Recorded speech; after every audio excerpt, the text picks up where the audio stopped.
এই যে নিরাপত্তাজনিত কারণে বন্ধ করা হয়েছে, মানে নিরাপত্তা ইস্যুতে মানে আপনার কনসার্টটাকে বন্ধ করা হয়েছে। দেশে একটা কনসার্ট হবে, সেটার নিরাপত্তা কি এই দেশের সরকার দিতে পারবে না?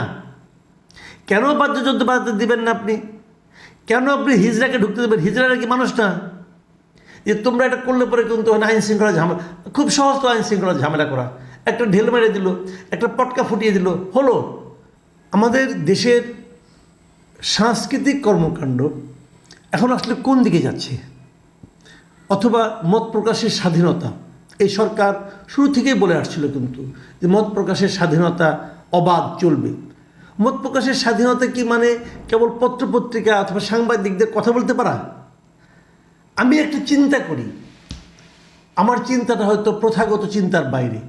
আমি কি সেই চিন্তার প্রকাশ করতে পারবো, ঘটাতে পারবো? ঘটাতে দেওয়া হবে? হচ্ছে। এই বইমেলায় কি সেটাকে থামানো হয়নি?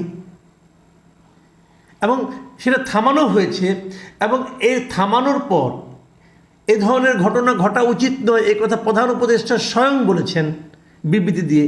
কিন্তু যারা ঘটিয়েছে তাদের বিরুদ্ধে কোনো অ্যাকশন নেওয়া হয়নি। যারা ঘটিয়েছে তাদের ছবি দেখা গেছে, কারোর বিরুদ্ধে কোনো অ্যাকশন নেওয়া হয়নি। তাহলে কীভাবে কী হলো? এই বিষয়গুলো আমি আসলে আজকে অবতারণা করলাম কেন সেটা একটু বলি আপনাদেরকে। আজকে একটা বিজ্ঞপ্তি এসেছে যে বৈষম্য বিরোধী ছাত্র আন্দোলনের পক্ষ থেকে একটা কনসার্টের আয়োজন করা হয়েছিল। সেটা হওয়ার কথা ছিল 22শে ফেব্রুয়ারি শনিবার। এই আগারগাঁও যেখানে পুরনো বাণিজ্য মেলা টেলা হতো আগে, সেইখানে বেশ বড় আকারে এত বড় কনসার্টের আয়োজন আসলে খুব কমই হয়েছে এখানে।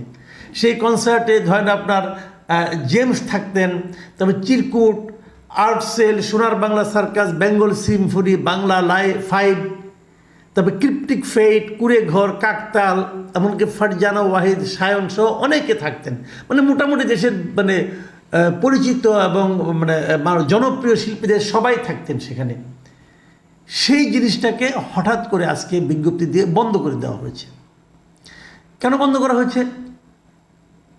বন্ধ হতেই পারে, যে কোনো করে বন্ধ হতে, বাট কারণটা কি? কারণটা যারা আয়োজক তারা বলেছেন এই যে নিরাপত্তাজনিত কারণে বন্ধ করা হয়েছে, মানে নিরাপত্তা ইস্যুতে এই মানে আপনার কনসার্টটাকে বন্ধ করা হয়েছে। তাহলে কবে হবে? আগামী সপ্তাহে হবে না, কারণ এরপরে তো রোজা শুরু হচ্ছে। রোজায় হবে না, রোজার পরে ঈদের পরে হয়তো হবে, মানে হবে না, এটা মোটামুটি ধারণা পাওয়া যাচ্ছে আর কি, এটা গেছি। এখন প্রশ্ন হলো, যে প্রশ্নটা আমি মানে খুব সফটলি করতে চাই, যে বন্ধ হতেই পারে, নানা কারণে হতে পারে। শিল্পী নাই, টাকা নাই, অনেক সময় আয়োজক ভালো না, আয়োজকটা সাহস পাচ্ছে না, তো অনেক অনেক কিছু হতে পারে, মাঠ ভালো না, এটাও হতে পারে। কিন্তু কারণটা দেখানো হচ্ছে নিরাপত্তাজনিত কারণে।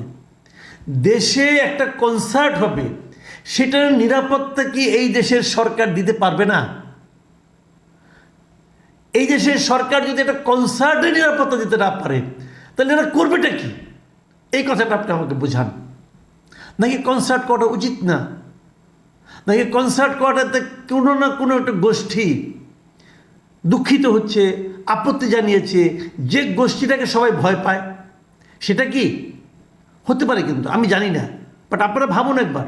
দেখুন, এটা কিন্তু হঠাৎ করে হলে বুঝতাম, এখানে কিন্তু কিছু ধারাবাহিক ঘটনা আছে।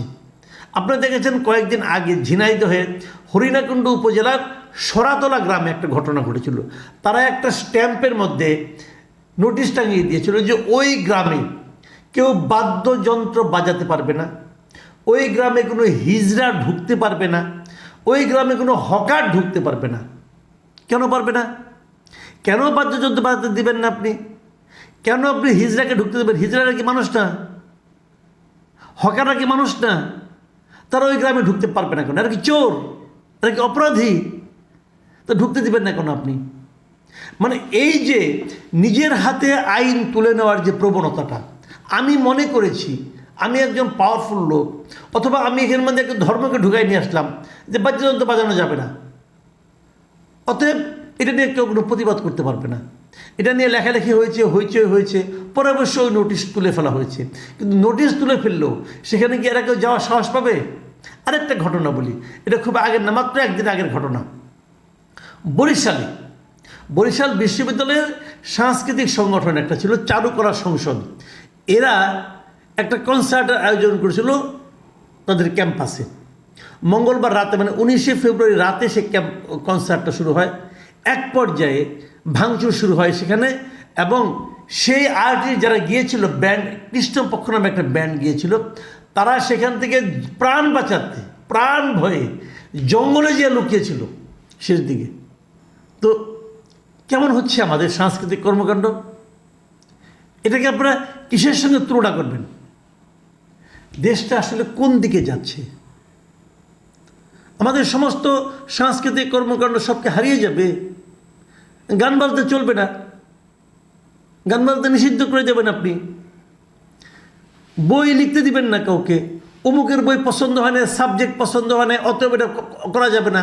10-12 জন লোক এসে বলবে করা যাবে না, অতএব হবে না। একটা বিবৃতি হবে, লোক দেখানো, আর কিছু হবে না, কারণ কোনো শাস্তি হবে না। আজকে যদি বাংলা একাডেমির ওই ঘটনায় যদি ওই ছেলেগুলিকে শাস্তির আওতায় আনা যেত, এই ঘটনা রিপিট হতো না। বাংলা একাডেমিতে আপনার সেখানে স্যানিটারি প্যাড একটা এটা নিয়ে আমি আগেও বলেছি, এখানে স্যানিটারি প্যাডের একটা স্টল ছিল, স্টলে স্যানিটারি প্যাড ফ্রি দেওয়া হতো মেয়েদেরকে, সেটা বন্ধ করে দেওয়া হলো। কেন? যে এটা বিক্রি করা যাবে না, এটা প্রকাশ্যে বিক্রির বিষয় না। তো প্রকাশ্য আর অপ্রকাশ্য বিক্রি যদি করা যায়, সেটা প্রকাশ্য এবং অপ্রকাশ্যের কি মানে আছে? কেন বিক্রি করা যাবে না? যাবে না। তো বাংলা একাডেমি বা মাতব্বরি করে বলতেছে না, এখানে বই ছাড়া আর কিছু বিক্রি করা যাবে না। তাহলে যখন আপনার স্টলের অনুমোদন দিলেন তখন খেয়াল ছিল না? তখন দিলেন কি হিসেবে?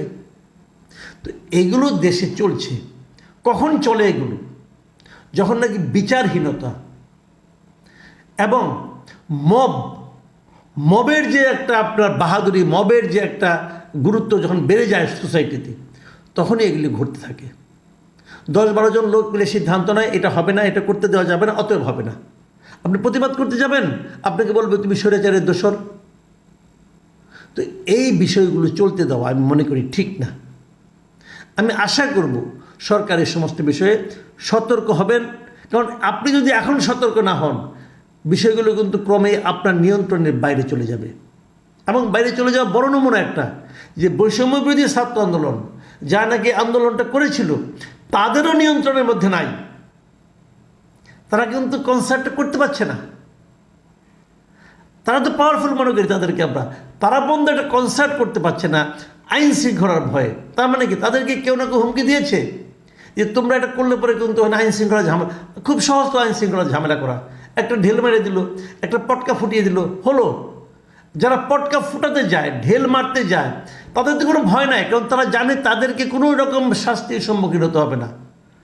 আমাদের দেশে আইন শৃঙ্খলা এমন একটা পর্যায়ে পৌঁছে যে এই সমস্ত হুজুগ যারা তৈরি করে, হুজুগ যারা মানে আপনার মানুষের মধ্যে ছড়িয়ে দেয়, আতঙ্ক যারা ছড়িয়ে দেয়, তাদের কোনো শাস্তি হয় না।